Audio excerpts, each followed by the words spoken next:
Film के पहले scene में हमें बर्मा दिखाया जाता जहां पर आज भी फ्रांस का कब्जा था। लेकिन एक बहुत बड़ी जंग होती है और फ्रांसीसियों को बर्मा से खदेड़ दिया जाता है। और फ्रांसीसियों के जाने के बाद यहाँ पर पुर्तगाल के लोग आकर रहने लगते हैं। लेकिन अभी भी यहाँ पर एक हेस्ट्रेनर नाम का फ्रेंच बिजनेसमैन रहता है। हेस्ट्रेनर ने अपनी जेलों के अंदर कई कैदियों को बंद कर रखा होता है और इन्हीं में से एक मार्टिन भी होता है। स्टेनर को ये पता है मार्टिन एक बहुत अच्छा फाइटर है, इसलिए वो अपने आप को एंटरटेन करने के लिए मार्टिन की अलग अलग लोगों से फाइट कराता रहता है। और वो मार्टिन के ऊपर अच्छा खासा पैसा लगाता है, जिसकी वजह से उसे काफ़ी मुनाफा भी होता है। आज भी मार्टिन की एक फाइटर से फाइट होती है और मार्टिन उसे भी हरा देता है। स्टेनर ये सब कुछ देख रहा होता है। जब भी मार्टिन जीतता है तो अपने सबसे खतरनाक आदमी को बोलता है इसके साथ तुम भी फाइट करो। वो आदमी हारे हुए फाइटर के साथ फाइट करता है और उसे जान से मार देता है। इसके बाद दो गार्ड मार्टिन को वापस जेल में लेकर जाने लगते हैं। तभी मार्टिन की नजर एक लड़की के ऊपर पड़ती है। इस लड़की का नाम इजाबेल है और मार्टिन इसे अक्सर देखता रहता है। आज भी जब ये लड़की मार्टिन के सामने आती है तो गार्ड इसके साथ बदतमीजी करना शुरू कर देते हैं। मार्टिन को इस बात से काफी गुस्सा आता है और वो गार्ड्स के ऊपर हमला कर देता है और वापसी में गार्ड भी उसको मारते हैं। फिर मार्टिन को उसकी जेल में डाल दिया जाता है और मार्टिन खिड़की से देखता है इजाबेल रोजाना स्टेनर के लिए फूल लेकर जाती है।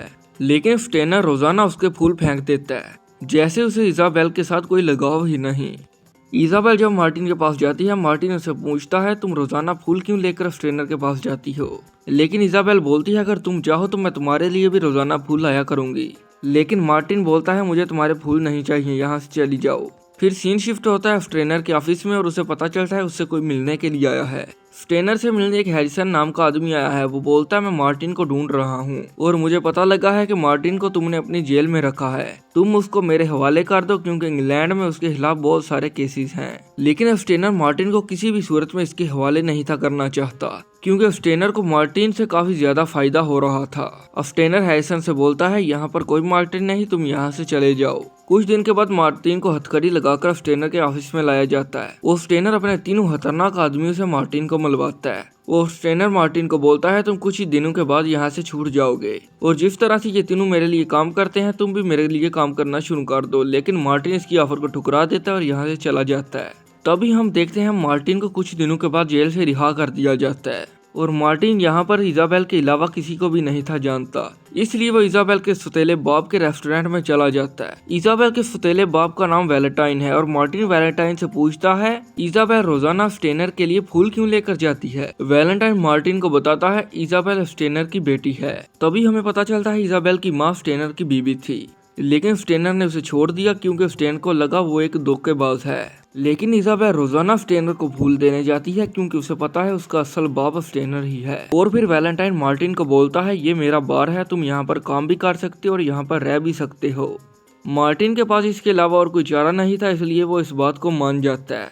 एक दिन यहाँ पर दो आदमी आते हैं और रेस्टोरेंट के माहौल को खराब करना शुरू कर देते हैं। वैलेंटाइन मार्टिन को बोलता है इन दोनों को यहाँ से बाहर निकालो। जब मार्टिन उन दोनों को यहाँ से बाहर निकालता है तो वो दोनों मार्टिन को चैलेंज करना शुरू कर देते हैं और बोलते हैं तुम मेरे साथ फाइट करो। मार्टिन उनका चैलेंज एक्सेप्ट कर लेता है और उन दोनों की अच्छी तरह से जमकर धुलाई करता है। और फिर हम सुबह देखते हैं यहाँ पर स्टेनर का सबसे खतरनाक आदमी आता है। वो बोलता है जिस आदमी को तुमने रात को पीटा है वो स्टेनर का फाइटर था, इसलिए तुम्हें उस स्टेनर के फाइटर की जगह पर फाइट करनी होगी। तभी शाम को वैलेंटाइन और मार्टिन में बातें शुरू हो जाती हैं। वैलेंटाइन मार्टिन को बोलता है रोजाना छोटी छोटी फाइट करने से अच्छा है तुम एक ही बड़ी फाइट करो। मार्टिन उनकी बात मान जाता है और फाइट वाले दिन वहां पर पहुंच जाता है। यहाँ पर मार्टिन के सामने एक बहुत ही तगड़े फाइटर को लाया जाता है। मार्टिन उसे चंद ही मिनटों में धूल चिटाकर हरा देता है। फिर वो यहाँ से जाने लगता है और स्टेनर बोलता है किधर चले, अभी तो फाइट शुरू हुई है। फिर मार्टिन की एक और बहुत ही खतरनाक फाइटर के साथ फाइट कराई जाती है, लेकिन मार्टिन इस फाइट को भी जीत जाता है। दूसरी तरफ हम हैरिसन को देखते हैं जो कि वैलेंटाइन के पास जाकर मार्टिन के बारे में पूछता है और वैलेंटाइन को मार्टिन के क्रिमिनल रिकॉर्ड के बारे में सब कुछ बता देता है। लेकिन वैलेंटाइन फिर भी मार्टिन के बारे में कुछ नहीं बताता। इधर हम स्टेनर को देखते हैं जो कि मार्टिन को पैसों का लालच देकर अपनी गैंग में शामिल होने के लिए फिर बोलता है, लेकिन मार्टिन एक बार फिर उसकी ऑफर को ठुकरा देता है और यहाँ से बैग लेकर चला जाता है।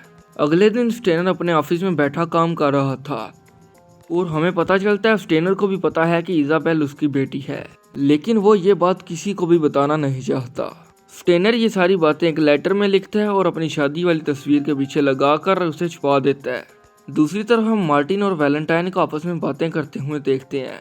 वैलेंटाइन मार्टिन और इलिजाबेल को यहाँ से अमेरिका भेजना चाहता है। वैलेंटाइन मार्टिन को बोलता है जब तुम दोनों यहाँ से अमेरिका चले जाओगे मैं इस रेस्टोरेंट को बेचकर यहाँ से थाईलैंड चला जाऊंगा। लेकिन मार्टिन के पास कोई भी पैसा नहीं था जिसकी वजह से वो अमेरिका नहीं था जा सकता। मार्टिन के दिमाग में एक आइडिया आता है और वो सीधा स्टेनर के पास जाकर एक आखिरी फाइट करने के लिए बोलता है। लेकिन स्टेनर बोलता है सभी तुमसे डरते हैं इसलिए तुमसे कोई भी फाइट करना नहीं चाहेगा और बोलता है अगर तुम फाइट में हार जाओ फिर कुछ हो सकता है। मार्टिन स्टेनर की बात मान जाता है और वो इस फाइट में हारने के लिए रेडी था। यहाँ पर सभी लोग जानते हैं मार्टिन कितना तगड़ा प्लेयर है, इसलिए हर बंदा मार्टिन के ऊपर पैसे लगाता है और जीत जाता है। इस बार स्टेनर अपने सारे पैसे मार्टिन के ऊपर नहीं बल्कि दूसरे फाइटर के ऊपर लगाएगा। जब मार्टिन हारेगा तो सारों के पैसे स्टेनर के पास आ जाएंगे। तभी यहाँ पर फाइट शुरू हो जाती है और हम देखते हैं मार्टिन हार जाता है और सीन शिफ्ट होता है। हम देखते हैं स्टेनर के लोग वैलेंटाइन के रेस्टोरेंट में पहुंच जाते हैं और वैलेंटाइन को बोलते हैं यहाँ से बाहर निकलो क्योंकि मार्टिन फाइट हार चुका है। वैलेंटाइन ये बात सुनकर काफी परेशान होता है क्योंकि उसने अपना सारा रेस्टोरेंट मार्टिन के ऊपर लगा दिया था और मार्टिन के हारने के बाद वो ये रेस्टोरेंट भी हार गया था। इलिजाबेल को इस बात से काफी गुस्सा आता है और वो इस आदमी को थप्पड़ मार देती है। तभी वैलेंटाइन अपनी गन निकाल लेता है और सब लोग इलिजाबेल और वैलेंटाइन को गोलियां मार देते हैं। शाम को जब मार्टिन यहाँ पर पहुंचता है तो मार्टिन को भी गोलियां मारकर इन तीनों को एक जगह पर गाड़ दिया जाता है। लेकिन मार्टिन अभी भी जिंदा था और हम देखते हैं कि इलिजाबेल भी अभी जिंदा है। मार्टिन इलिजाबेल के इलाज के लिए उसे एक और दूसरे गाँव में ले जाता है और वहां पर जाकर अपने आप को भी फाइट के लिए तैयार करना शुरू कर देता है। फिर मार्टिन वैलेंटाइन के रेस्टोरेंट के पास जाता है और हमें पता चलता है यहाँ पर किसी और का कब्जा हो गया था। मार्टिन वहां पर जाता है और बाहर वाले सारे आदमियों को मार देता है। जब वो अंदर जाता है तो उसके ऊपर सब हमला कर देते हैं, लेकिन मार्टिन उनका जमकर मुकाबला करता है और उनको भी हरा देता है। लेकिन एक अमरीलो नाम का आदमी यहाँ से भाग जाता है और स्टेनर को सब कुछ बता देता है। स्टेनर बोलता है जल्दी से सारे पैसे छुपा दो, मार्टिन इनको लेने आ रहा है। लेकिन मार्टिन इस अमरीलो नाम के आदमी को पकड़ लेता है और सारे पैसों को आग लगा देता है। जब स्टेनर को इस बात की खबर होती है वो अपने आदमी को खतरनाक बंदूकें देकर मार्टिन से मुकाबला करने के लिए तैयार करता है। लेकिन मार्टिन एक खुफिया जगह से अंदर घुसता है और स्टेनर के सारे आदमियों को मारना शुरू कर देता है। फिर मार्टिन स्टेनर के ऑफिस में जाता है और स्टेनर को बंदूक से मारने के बजाय एक तलवार से मार डालता है और यहाँ पर हम देखते हैं स्टेनर का एक बहुत ही खतरनाक फाइटर आ जाता है जिसके साथ मार्टिन फाइट करना शुरू कर देता है। लेकिन वो मार्टिन के ऊपर भारी पड़ता है, इसलिए मार्टिन बंदूक उठाता है और उसके सीने को गोलियों से छल्ली कर देता है। फिर एक और आदमी मार्टिन को मारने के लिए तैयार था, लेकिन मार्टिन उसके एक आदमी को मार देता है और आमना सामना होता है और दोनों एक दूसरे पर गोलियां चलाते हैं और दोनों जख्मी हो जाते हैं। लेकिन वो आदमी यहाँ से भाग जाता है।